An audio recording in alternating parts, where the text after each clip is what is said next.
Hello, class. It was really good seeing everyone tonight. So, as promised, here I am on webcam.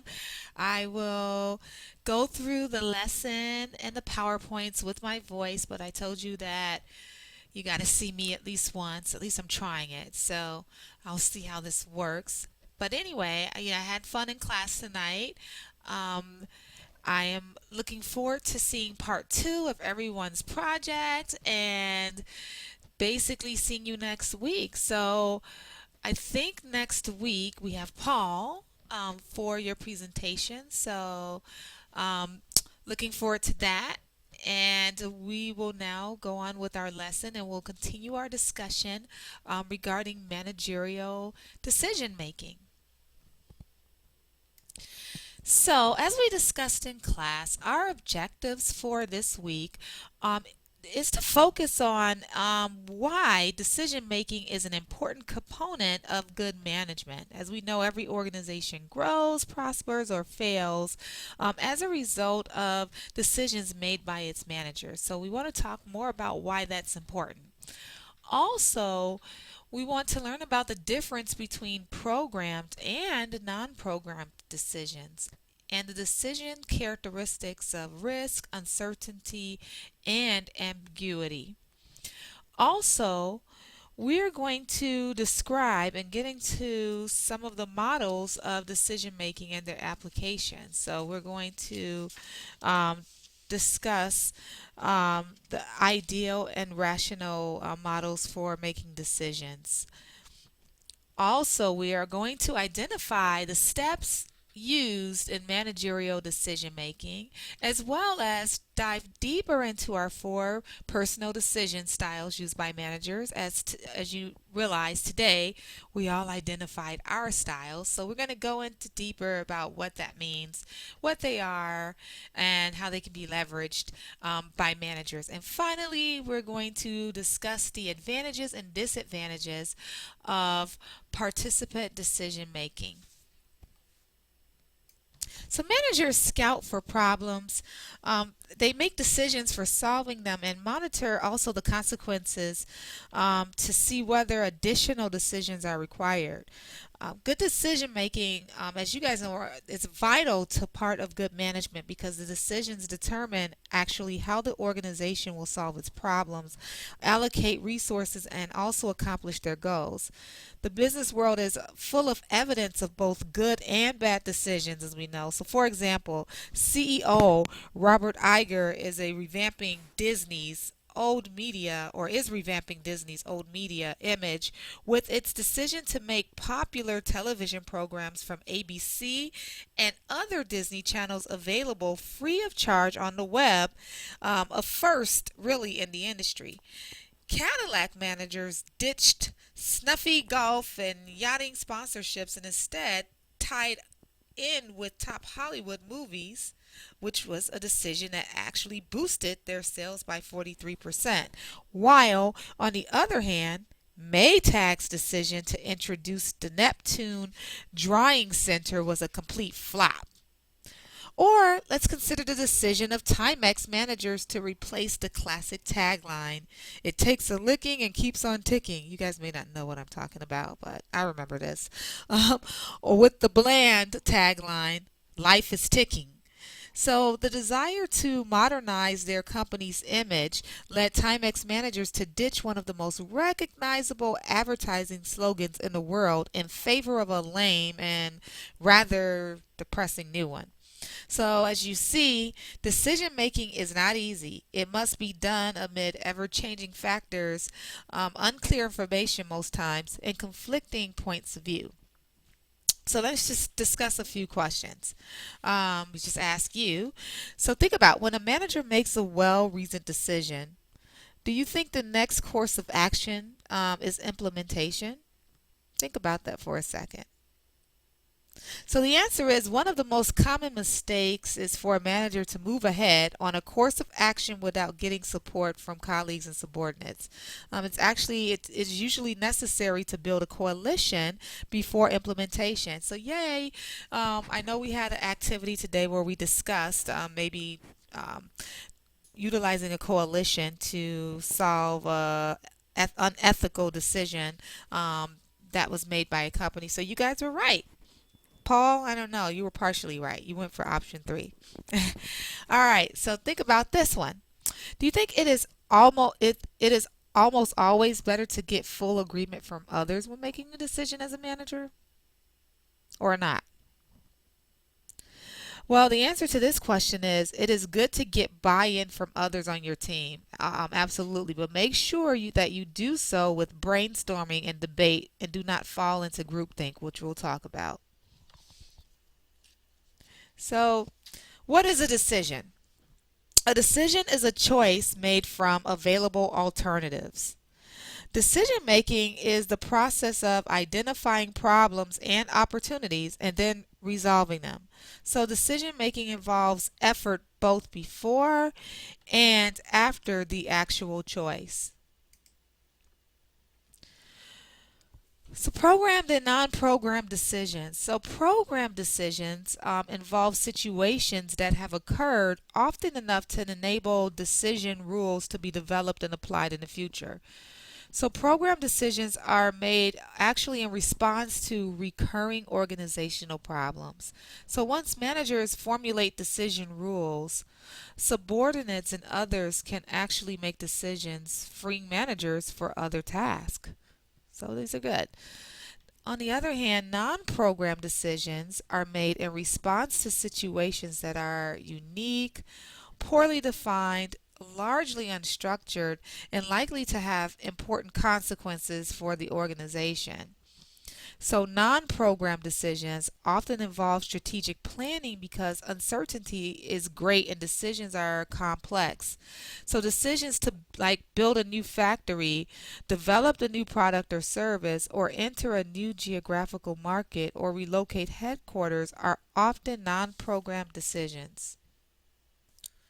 So, one difference between programmed and non programmed decisions actually relates to the degree of certainty or uncertainty that managers have in making the decision. So, in a perfect world, managers have all of the information necessary for making decisions, right? But really, in reality, some things are unknowable and some decisions will fail. That's just how it is. So every decision situation can be organized on a scale according to the availability of the information and the possibility of failure.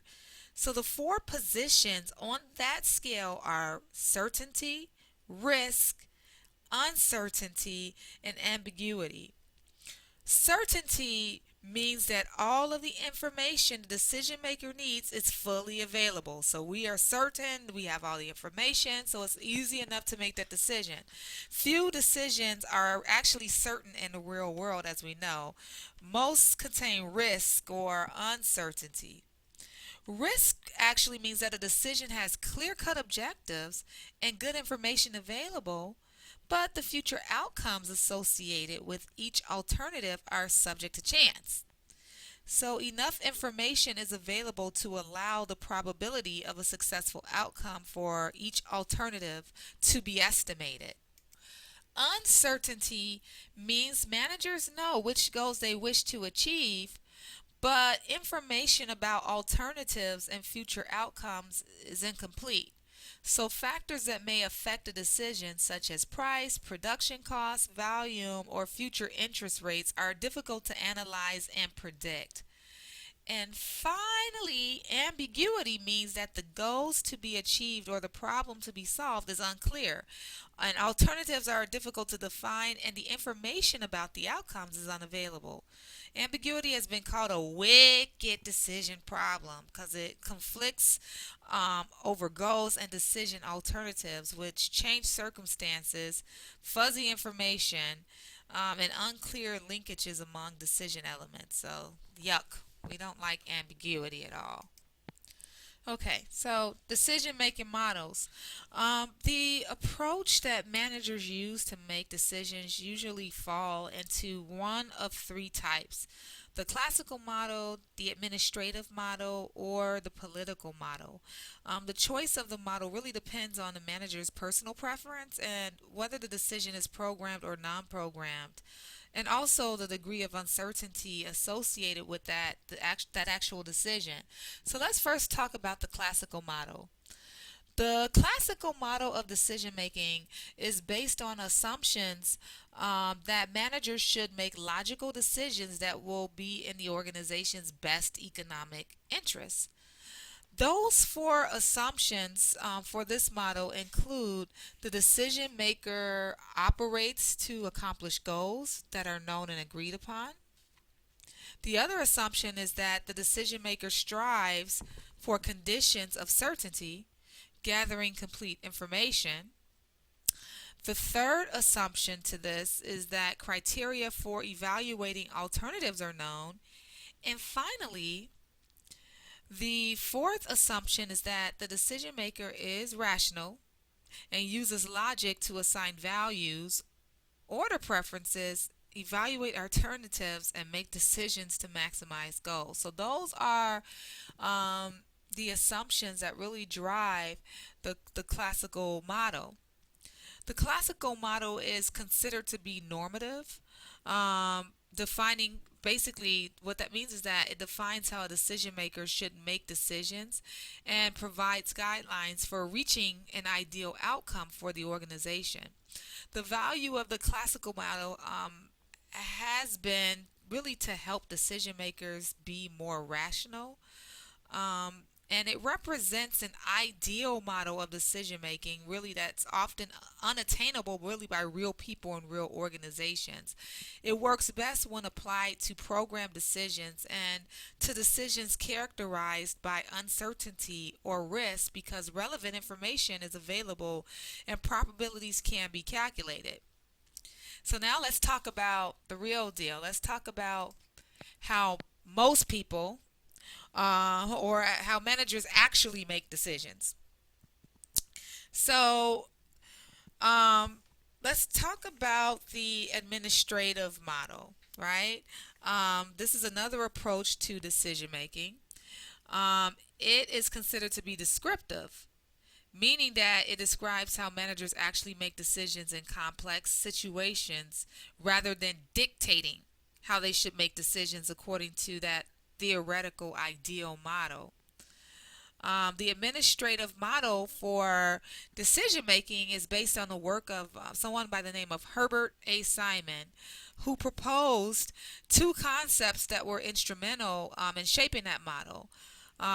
Those two concepts are bounded rationality and satisficing. So, bounded rationality means people have limits or boundaries on the amount of information that they can process in making a decision. So, because managers do not have the time or ability to process complete information about complex decisions, they must suffice, basically. Sufficing means that the decision makers choose the first solution alternative that satisfies minimal decision criteria. So rather than pursuing all of the alternatives to identify that solution, managers will opt for the first solution that appears to solve the problem, even if better solutions are presumed to exist. According to the administrative model, decision goals are often vague, conflicting, and they lack consensus. Also, rational procedures are not always used, and when they are confined to a simplistic view of the problem that does not capture the complexity of real events. Managers, they search for alternative. Well, their searches for alternatives are limited because of human information and resource constraints. And finally, most managers settle for satisficing rather than a maximizing solution. Our last model is the political decision making model. This model is for non programmed decisions when conditions are uncertain, information is limited, and there is a disagreement about the goals to pursue or the action to take. So, managers often engage in coalition building for making complex organizational decisions. And a coalition, just so you know, is a informal alliance among managers who support a specific goal. So coalition building is the process of forming alliances among managers. So as you can see, very, very political. The political model closely resembles the real environment in which most managers and decision makers operate. So it begins with four basic assumptions, like the other model. These assumptions are, the first assumption is that organizations are made up of groups with diverse interests, goals, and values. The second assumption is that information is ambiguous and incomplete. For this model, we also assume that managers do not have time, resources, or mental capacity to identify all dimensions of the problem and process all relevant information. And the fourth assumption is that managers engage in the push and pull of a debate in order to decide goals and discuss alternatives. So, recent research has found rational classical procedures to be associated with high performance for organizations in stable environments, and administrative and political decision making procedures and have been associated with high performance in unstable environments when decisions must be made rapidly. So when you compare the models, as you can see here, actually, the classical model, you have clear cut problem and goals, condition of certainty, full information about alternatives and their outcomes, rational choice by individuals for maximizing outcomes. In the administrative model, you have, to recap, vague problem and goals, conditions of uncertainty, more like the real world, right? Limited information about alternatives and their outcomes, and satisficing choice for resolving problems using intuition. Finally, the political model, pluralistic, conflicting goals, condition of uncertainty or ambiguity, inconsistent viewpoints, ambiguous information, and bargaining and discussion among coalition members.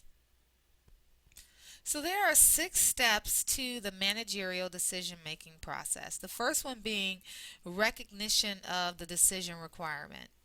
This is when, managers confront a decision requirement in the form of either a problem or an opportunity.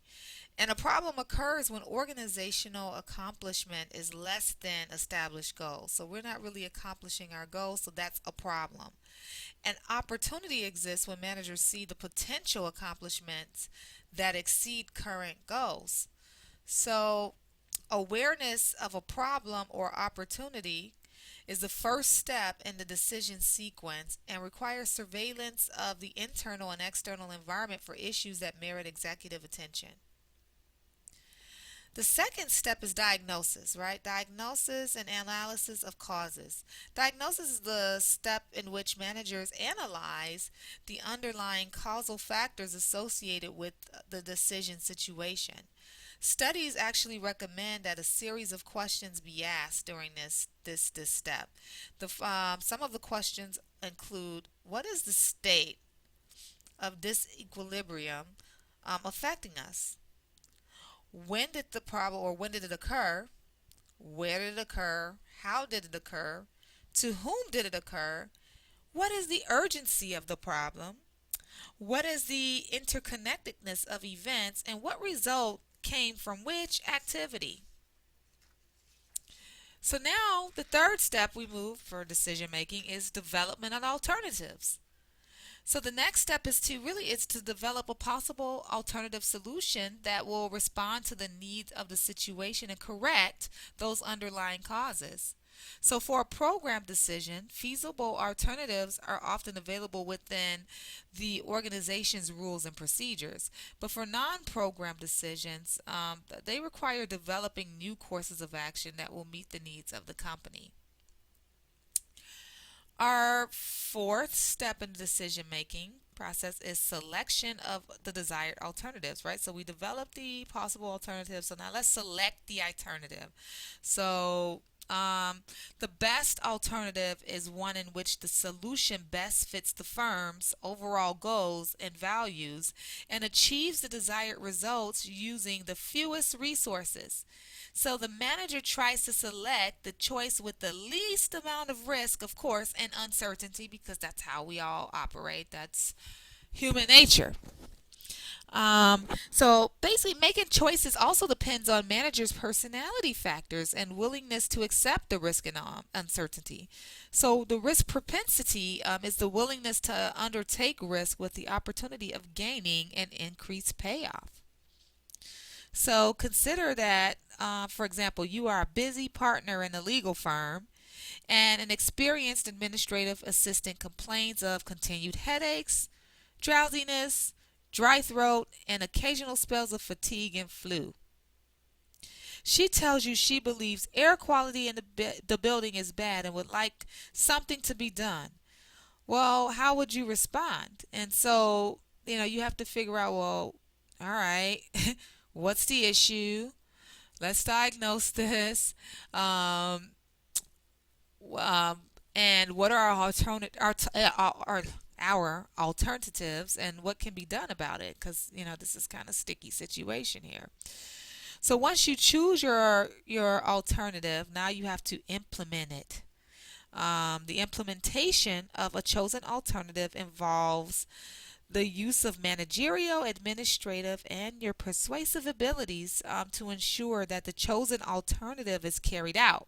So, the success of the chosen alternative really depends on whether or not it is translated into action. And finally, we have to provide evaluation and feedback of our alternatives because how else do we know if it was a good choice? So you want to evaluate it, gather information and feedback really to determine how well the decision was implemented and whether it achieved your goals. So feedback is really important because decision making is a continuous, never-ending process, as we know. And so feedback is so key to further or future success. So let's talk about our personal decision styles. We all discovered our style today in class. So the personal decision style refers to the differences between people with respect to how they perceive problems and make decisions. As you know, most of us, or a few of us, had a directive style, and I think the other one had conceptual style. And so, research has identified really the four major decision styles. And so, let's review them again. The directive style, this is me, is used by people who prefer simple, clear cut solutions to problems.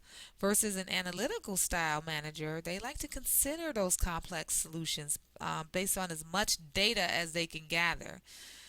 Personally, for me, it takes a long time. I just need to get to the decision. Let's get this going.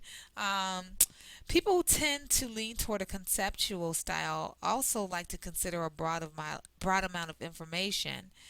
And finally, we have our behavioral style, which is characterized by having a deep concern for others as individuals. So usually their decisions are based on others and how others may feel about it.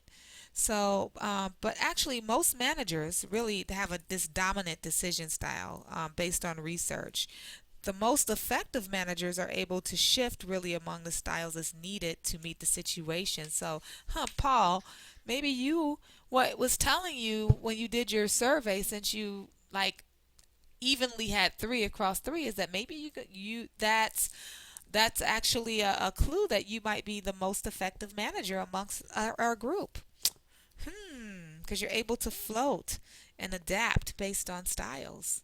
So that's something to think about. I thought about it as something totally different, but um, research is showing that the best managers are able to go between the styles. So, maybe you should think about management um, versus just HR. Something to think about. So, anyway, let's move on to our innovative group decision making.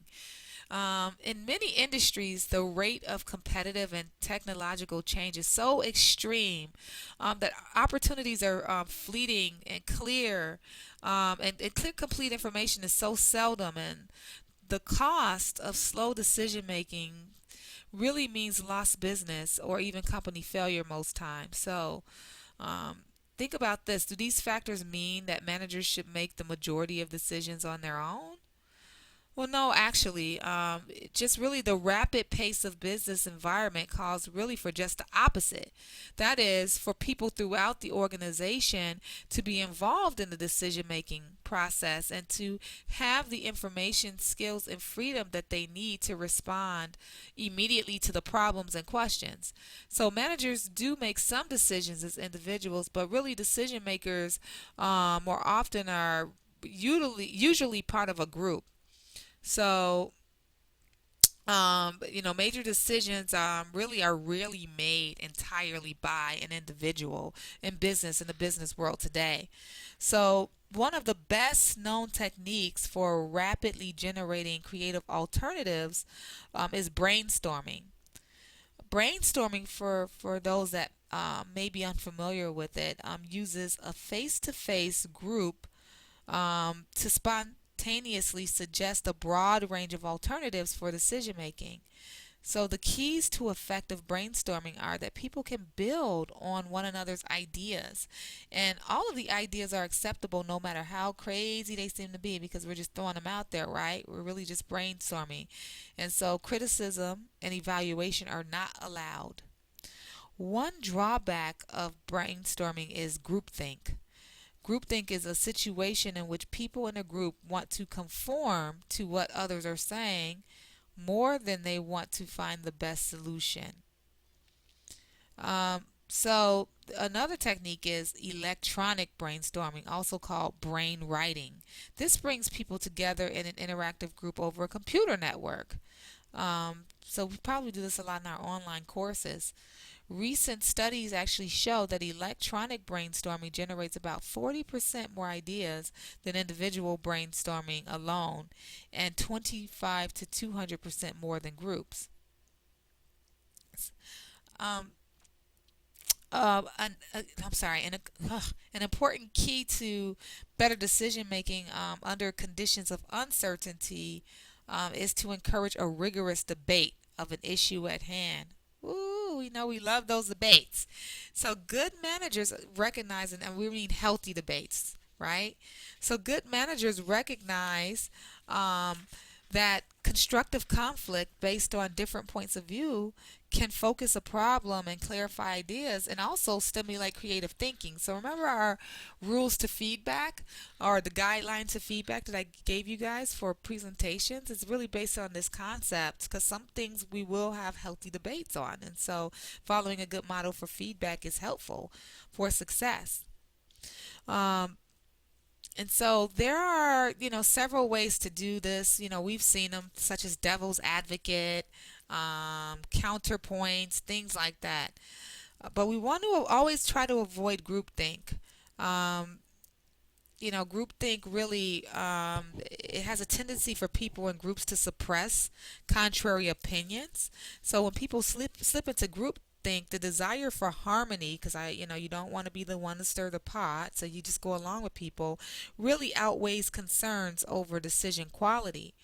Group members emphasize maintaining unity really rather than realistically challenging the problems and alternatives. So some disagreement and conflict really is much healthier than blind agreement. So also when group decision making, know when to bail too. Even though the new workplace encourages risk taking and learning from mistakes, it also teaches a person to know when to pull the plug on something that isn't working. So escalating commitment means that organizations often continue to invest time and money in a solution despite strong evidence that's not appropriate to do so. So managers might block or distort the negative information because they don't want to be responsible for the bad decision. Um, or might not accept that the decision is wrong. So it's really important to know when to bail or when to pull the plug. So all in all, we learned several important points about the process of organizational decision making. The study of decision making is really important because it describes how managers make successful strategic and operational decisions. Managers usually confront many types of decisions, including programmed and unprogrammed, and these decisions differ really according to the amount of risk, uncertainty, and ambiguity in the environment. The three decision making approaches that were described: the classical model, which is an ideal, rational model of decision making; the administrative model, which is more descriptive of how managers actually make decisions; and the political model, which takes into consideration the discussion of coalition building that many decisions involved. Decision making should involve six basic steps, remember, right? Problem solving, diagnosis of causes, development of alternatives, and choice of an alternative, implementation of the alternative, and we discuss feedback and evaluation as well. We also talked about the manager's personal decision-making style, and those four styles that we are familiar with and learned about today being directive, analytical, conceptual, and behavioral. Also, um, finally, we talked about the importance of making decisions as part of a group and involving lower level employees in that decision making because it contributes to organizational learning. So, that summarizes really our chapter for today. We didn't get into um, the other two things that I listed here. I thought I took those off for objectives. But anyway, so remember that to get your project in, check your calendars moving forward. I will go ahead and grade your discussion post, and once I have part two of your project, I will fill those grades in. And next week, be prepared to have a discussion post due. So that's it. If you guys have any questions, you know where to find me. Enjoy the rest of your week. Have fun and enjoy the warm weather while you can. Don't stress out too much. And I will see you next week.